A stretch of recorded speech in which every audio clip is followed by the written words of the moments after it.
We're going to come back to it. Um, we are on 15. Let's look at 15A 2.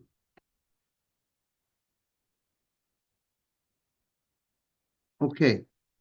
We are discussing the different cases that Shammai and Hillel. We stated that Shammai and Hillel, they themselves, they argued on three different places.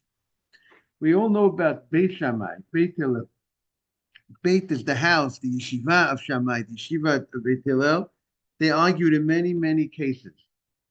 Um, but when it comes to Shammai and Hillel themselves, the rabbis themselves, the founders of those yeshivot, they themselves, the Gemara records, they only argued in three cases. The three cases that they argue, and the Gemara now is trying to figure out what are these three, what are identify the three cases that they argued. So Vida Hillel Omer. Hillel says, right? You got it on 15:8:2 on the right side. Hillel Omer Melohin. A certain we're talking about a mikveh. A mikveh has to, if you have a mikveh of there's two types of mikvahot. There's a mikveh of running of natural springs. That's it. That's one type of mikveh. Good morning. Then there's another mikveh that's made of water that's not natural springs. But it's not the water that's coming from underground that's naturally feeding it. Morning, Adam. Thank you for yesterday, Adam.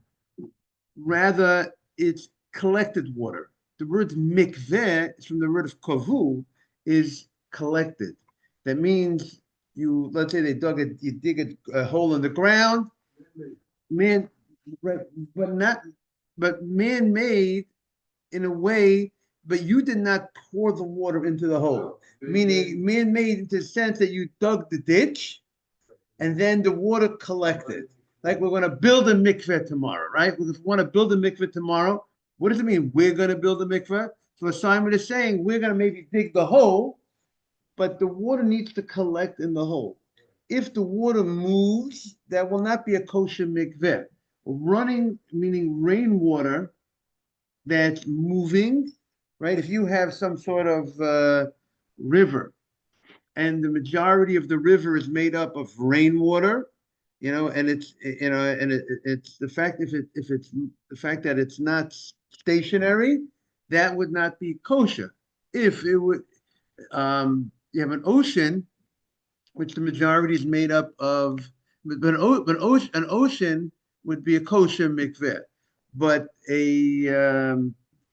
but running water, right? Running water would not be kosher for a river that has more rainwater than natural springs will not be kosher for a mikveh. So all these man-made rivers, man-made stuff would not be. Morning, Ralph, would not be Morning, kosher. Rabbi. If you go ahead and if you create a pool of water, right? You make it. If you go and there's another halacha. So in order for if you dug a hole in the ground and the rain collected properly and it's not moving, then you're allowed to go ahead and add to the mikveh. You could add water. You could add as much water as you want once you have a kosher mikveh. See, a kosher mikveh is a certain size. There has to be a minimum of let's say 40 sa, a certain amount of water that has to collect in that mikveh properly. And once it's collected properly, then you could add to that mikveh. But to make the mikveh, you cannot you can't make a mikveh by drawing water and pouring it into a hole.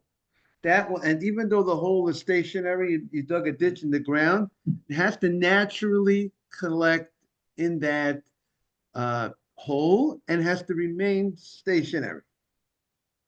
Is that clear? That's how for rainwater to be used as a mikveh has to be. The rabbis now, if you go ahead and draw water, that's called mayim shuvim, and you pour water into this hole, in the making of the mikveh, in the initial stage, you want to build a mikveh. So there is a discussion how much water, if you poured a certain amount of water with in the beginning stages of the mikveh, that would ruin that the mikveh would not be kosher. So there are different opinions of the rabbis. How much water would you have to pour in that would invalidate that the mikveh is not kosher if you poured in? So some will say, and we find different sizes in the Torah of what's called a significant amount of water. So some say it's this amount, some say it's a larger amount. That if you have to do a certain, a nice amount. Some say even a smaller amount. So let's say that's the issue here. Let's recap. Is that clear? What's happening? We're building a mikveh. We want to know. We are involved in a mikveh. We want to know if this mikveh is kosher or not. How to make a mikveh? So we said if you go ahead, if you're using rainwater, it has to collect. It has to be stationary. It can't move. The rainwater can't move. Right? Good morning, Nathan. So since the rainwater can't move, so you went ahead and you dug the ditch. Now it's stationary. It's collecting. But we said it's supposed to be naturally collected.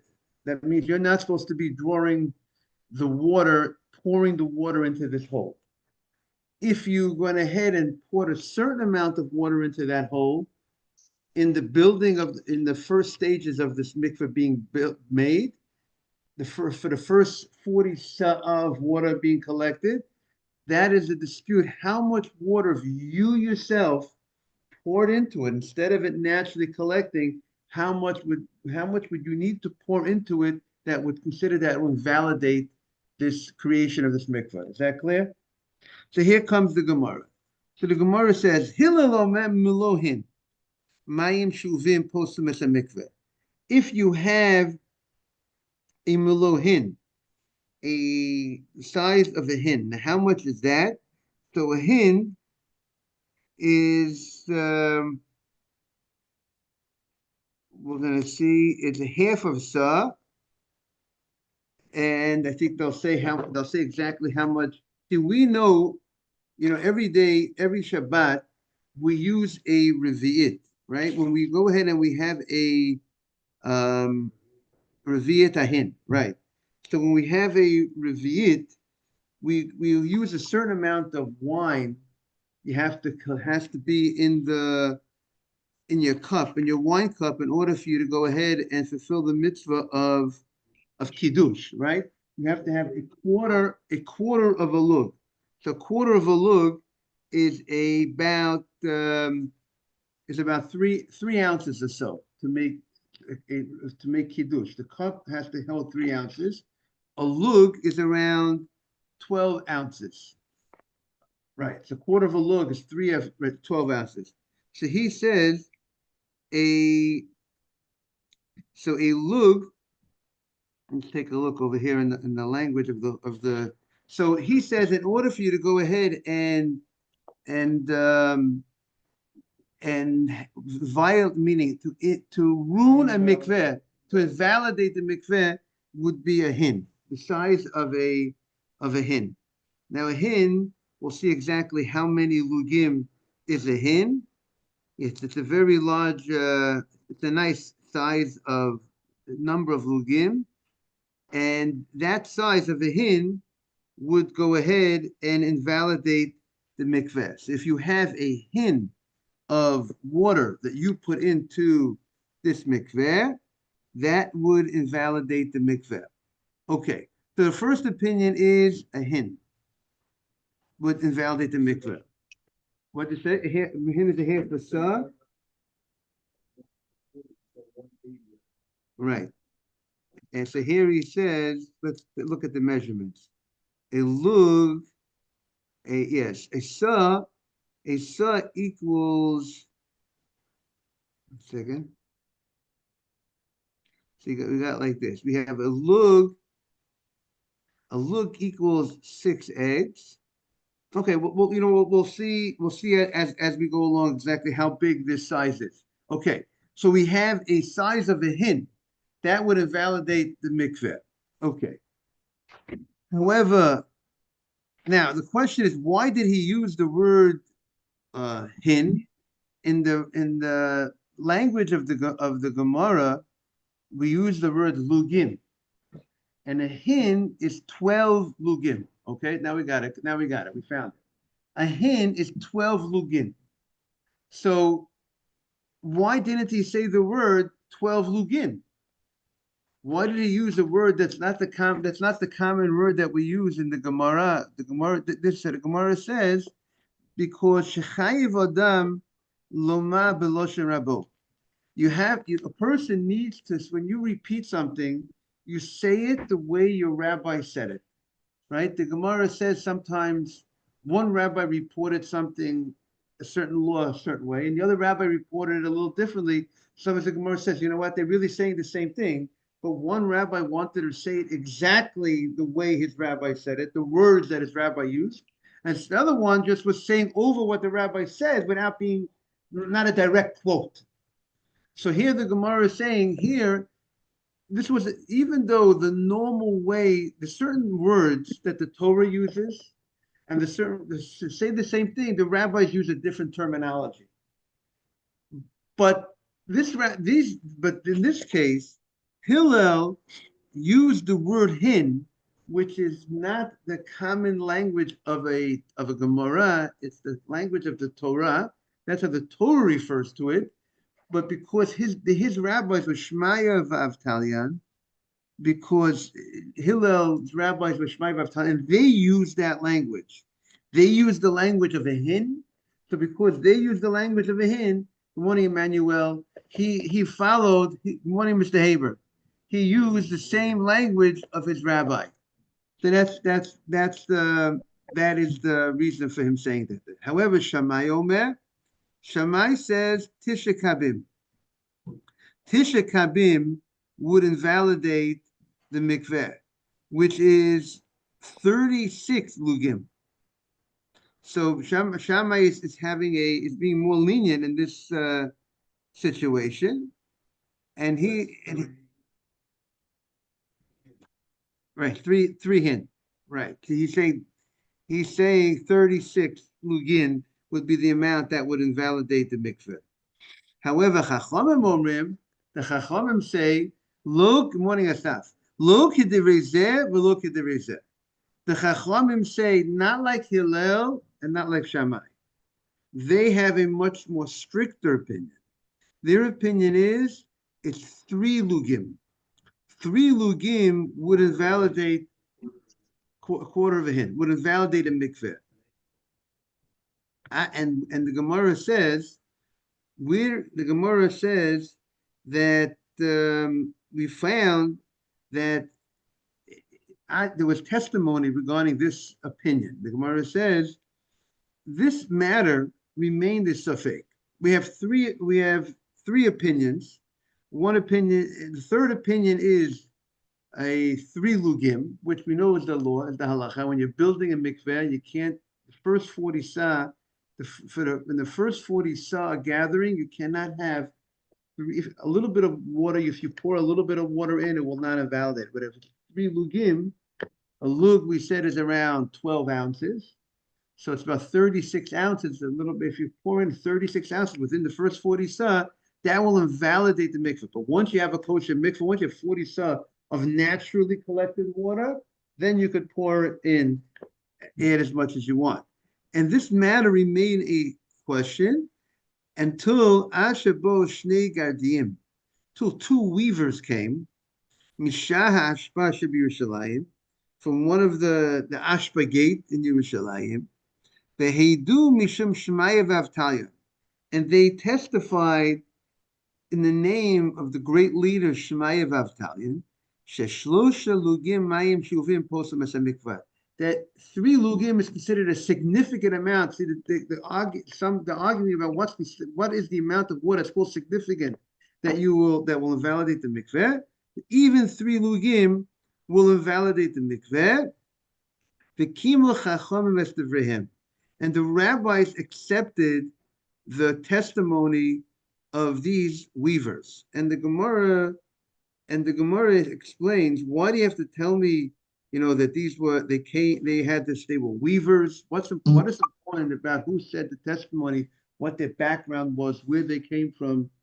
Just tell me, two people came and testified. There's two people came and said in the name of Shmai Vavtalia.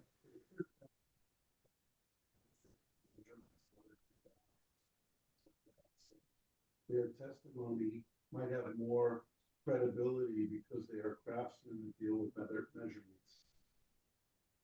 Okay, so but it seemed to give the Gemara said a different answer. What was their reason? Because it is, the craftsman of weavers was not considered a very respectable type of craft. Like I would say today, you talk about sanitation workers, not engineers. But there's certain types of professions that might not be looked at in a very they're constantly getting their hands dirty, right? It's not such a, but nevertheless, that even though this was not a profession that was considered highly respected type of profession, but nevertheless, look, they spent time in the Beit Midrash, and they were able to report what they heard from the rabbis in the Beit Midrash in the yeshiva, and this was able to decide and to show and to prove, to answer a very big argument that was left unresolved until they came ahead and made their testimony. So we see a person should not hold back from being in the Beit Midrash, because look, a person could be in a low type of profession, but you could change the Jewish world based on your testimony. How do you like that, David? Your testimony, person's testimony about a halacha, even though you don't have that great background, you could be you could change the world. And the rabbis accepted the words of these weavers. Now, the Gemara continues. The idach, and we have another approach. By the way, it's interesting. It says that a mamzer Talmud Chacham comes before a Kohen Gadol Amaretz. Right, but you would even give more respect if you have a mamzer, someone who was an illegitimate child. That means his mother was Jewish, but his mother, let's say, was married, and while she was married, she had an affair with someone else, and he was born from this affair. He's obligated all mitzvot. This illegitimate child, we can't marry him. He has to marry, convert or another mamzeret or whatever. But he has the ability to become a big Torah giant, even though he's an illegitimate child, and he could become a Torah giant so great that if he's a Torah scholar and you have the highest, the Kohen Gadol, the highest priest, the highest Kohen among the Jewish people, if the Kohen Gadol is an uneducated Jew, there's a word, ignoramus, it's a strong word, right? If he's uneducated, and this mamzer, this illegitimate, how did like David, that this illegitimate child became a Torah scholar, you give him more respect than the Kohen Gadol. That's how a person could, it doesn't change, he's still a mamzer, still a legitimate child, but he has the ability to gain that. Okay, the idach. Now here comes this is going to be the third one in the listing of the arguments of Shammai and Hillel. Idach. Shammai omer. Shammai says, Kol hanoshim, women who see blood, the lady when she sees blood, so number one, she becomes forbidden to a married woman. She's now forbidden to her husband when she sees blood, and that's when she has a period. But also, there's another issue that about tuma, a lady who's nida, she's an avatuma. She has the ability to contaminate someone when she comes in contact with that person.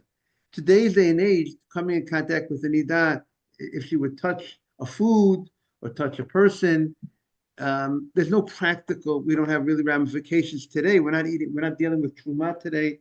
We're not going into the Beit HaMikdash today. We don't have those, we stay away from those places. We don't go into, we don't go to those places anyways today. But the question is, if she sees blood today, the question is, are we concerned that maybe she already had her period a little earlier? Do we just say, she sees the blood today. Now, we don't worry that maybe 2 hours ago, 3 hours ago, 24 hours ago, maybe 24 hours ago, maybe her period already started happening. So the first opinion is, Shammai says, Dayan Shaitan. It's enough for the time that they saw their period. You don't have to worry that maybe, let's say she sees a period and she got a period at 5 o'clock in the afternoon, and at 3 o'clock in the afternoon, she handled Truma. So 2 hours earlier, Simon, she already handled holy stuff. Would we say now that there's a problem with that Truma? We say no. She only noticed her period at 5 o'clock in the afternoon, whatever the time was. You don't have to worry about anything, even 5 minutes earlier, 10 minutes earlier, half hour, an hour earlier. Adam, you hear the question? How far back do you have to worry, or don't you have to worry? So Shammai says, don't worry. You don't have to be concerned. You only see it now. Let's say she had a chazakah until now that she didn't see blood. Now she sees blood. You only have to worry at this point right now. That is Shammai. Hillel says, mipkida lepikida. When was the last time she checked herself? Let's say today she got her period today at 5 o'clock in the afternoon. And the last time she made an inspection was, let's say, last week. She saw it last week, a week ago, she made an inspection, she was clean. So Hillel says, Hillel says that up to last week, anything she touched before the inspection is good. But a previous inspection came out clean. Today she became not clean. So whatever was before this previous inspection is good. But we're worried, Hillel is worried from after the last inspection till now, you don't know when she started, when her period came. The fact that she saw her blood now, maybe some blood came out earlier than what she noticed today, right? But he's still concerned. Hillel is being strict, because maybe she saw. Go back. Right. So therefore identify and try to identify whatever she touched. She have food in the house, and we're going to address Nathan's issue. Good morning, Solomon. We're address Nathan's issue. Good morning, Adam. So we're discussing, just to bring everybody up to date. Just also want to remind everyone to say Birkat Torah. Al Divrei Torah Varevna Shebach Banu. We're talking about a lady who had a period. She saw her blood today, and we don't know. And now there's a possible that really her nida, her period started earlier. So the way the commentary over here says that if the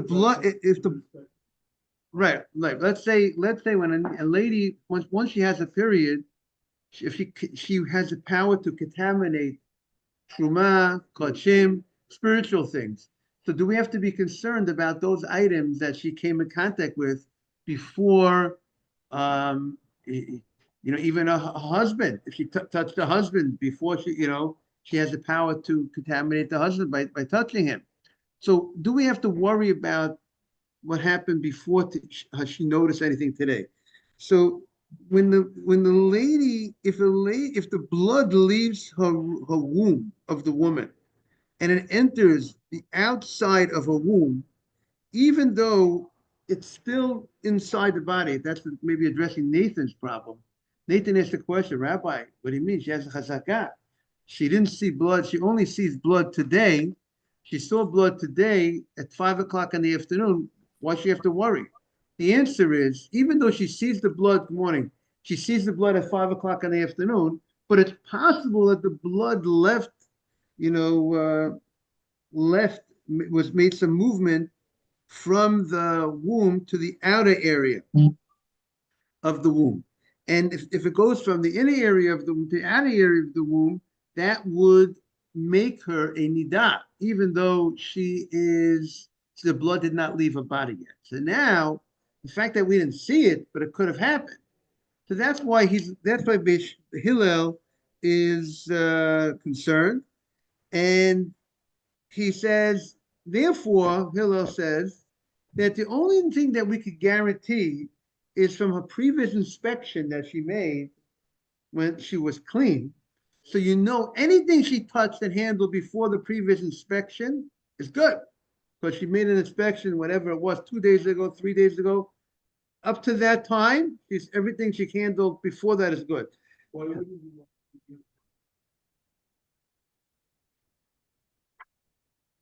He's concerned. How do you know nothing happened right after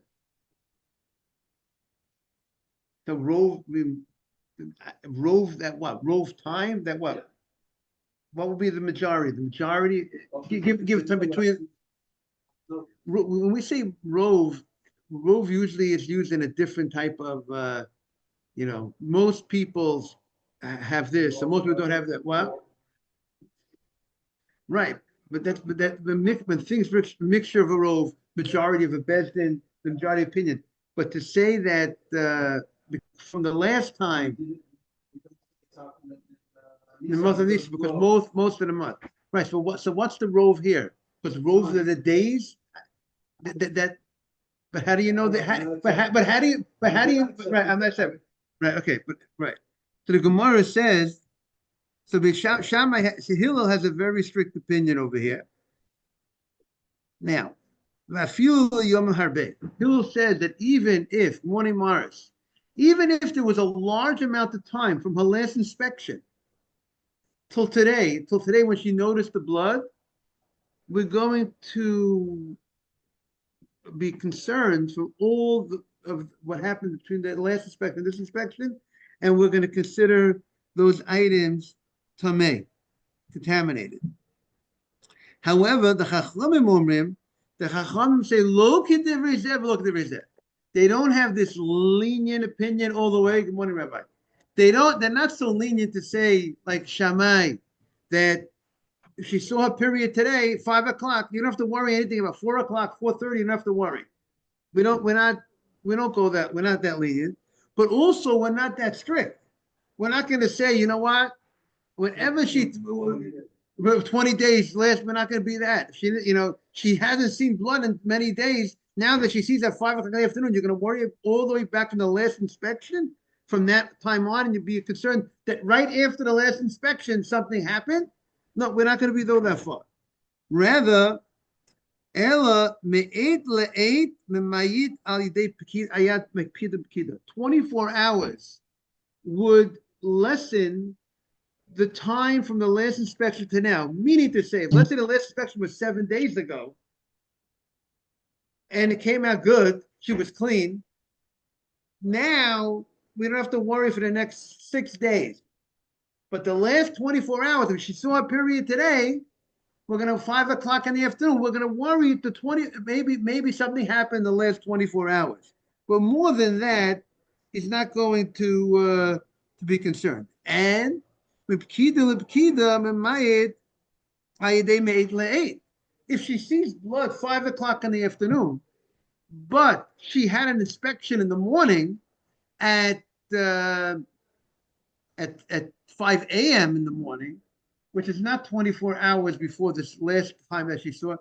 If she had an inspection in the morning and the inspection came out good in the morning, we're not gonna trace back 24 hours from the time that she sees it at 5 o'clock in the afternoon. We're gonna say inspection came out good in the morning. She's good from the morning inspection until now. It only begins from the morning. Since the morning inspection, now we're going to be worried from 5 a.m. to 5 p.m. But we're not going to go back from 5 p.m. 24 hours back to 5 p.m. the day before. Okay. So the Gemara says, V'tuleka, we don't have any other, you're telling me you're only recording 3 arguments between Shammai and Hillel. But what do you mean? Vayikra, we find Hillel Omer, Yesh, Hillel says, Lismoch. He said it's a special mitzvah when you bring a korban. When an individual brings a korban, we're very focused, let's say, on Yom Kippur.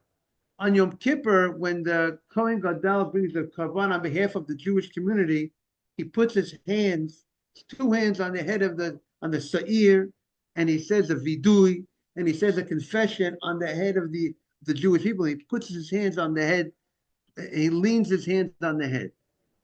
There is a law for an individual person who's bringing his korban. When you bring your offering, you also do that. When you say your confession on the korban, or if you are saying you bring a korban, you're giving. If the offering is coming to give thanks to Hashem, you would lean your hands on the head of the korban. Right, smicha, like Moshe Rabbeinu did to Yeshua. But here the question is on Yom Tov. There's a question: are you allowed to go ahead and do this on Yom Tov? Did the rabbi say this is inappropriate to do on Yom Tov? The smicha. We don't ride on an animal on the holidays. So some say that would be the issue. If you would go ahead and you would put your hands on the animal, it has some resemblance of that. And the question is, do we rabbinically say you should not do that on Yom Tov? So Hillel says l'smoch. Hillel says you're allowed to go ahead and do the smicha on Yom Tov. And morning, Jack. We don't go ahead and make this rabbinic law and say don't do the smicha on Yom Tov. However, Shammai omer shelo l'smoch. Shammai says no, do the smicha before the holiday on the animal. We're not going to do away with the mitzvah of smicha. That's a biblical mitzvah to go ahead and lean on the animal. But Shammai says don't do it on the Yom Tov itself. Hillel holds no, the smicha has to happen immediately. Take it for the smicha shchita. It's right before you do the slaughtering of the animal. You have to lean your hands. You hear that, David? They have to lean their hands on the animal. And therefore, Hillel says you do it on the Yom Tov. He's lenient. You do it on Yom Tov. So we see that there's another machloket. Okay, but it means we don't make this gzeira. We don't make this gzeira. Hillel says. So the Gemara said we don't hold you back. So the Gemara says, meaning you told me there are three cases that there's a dispute between Shammai and Hillel, but we see that we have another case regarding smicha. So the Gemara says, Ki Kamar Rav Huna, when Rav Huna said it again? The Gemara says there are three cases that they're arguing with Shammai and Hillel. And the whole Gemara, meaning Beit Shammai and Beit Hillel, is many, many, many cases. Right. The yeshiva, the students of Shammai and Hillel, many cases. Three times. Hillel and Shammai. Oh, maybe there is. There's Abaye and Rava. You might be referring to Abaye and Rava, Yalka Gam. There's a certain thing that when Abaye and Rava argue, the law follows Rava, except Yalka Gam, which is about six exceptions of the rules. I'm not sure about the Beit Shammai Beit Hillel exceptions, but general the law follows Beit Hillel in general, as Nathan was indicating. But now the Gemara says we have more. We found a fourth one. So the Gemara says, Ki Kama Rav Huna. When did Rav Huna say they're only arguing in three cases? He meant to say the following. When no one else argued in these cases, that's when there's only three disputes. But there are many times Shammai and Hillel could argue about things that other rabbis before them argued, and they took a position. We're not counting those cases. So this case was argued by other rabbis, and Shammai and Hillel took positions, so therefore they're not counted as the three unique cases that only Shammai and Hillel argued. The Gemara is when there's no argument of the rabbis regarding these cases, that's where he said his law. But what we have on record, this is an old argument regarding smicha, whether on Yom Tov you go ahead and you put your hands on the animal on Yom Tov before the shechita. That's an old argument, and therefore, and the arguments continued between Shammai and Hillel, and therefore this is not included in the three of Rav Huna. So the Gemara says, but I have another one. Vayika, we have another one, another machlokas. Habotzeh legat. You know, you harvesting grapes, and this is something that we learned about earlier.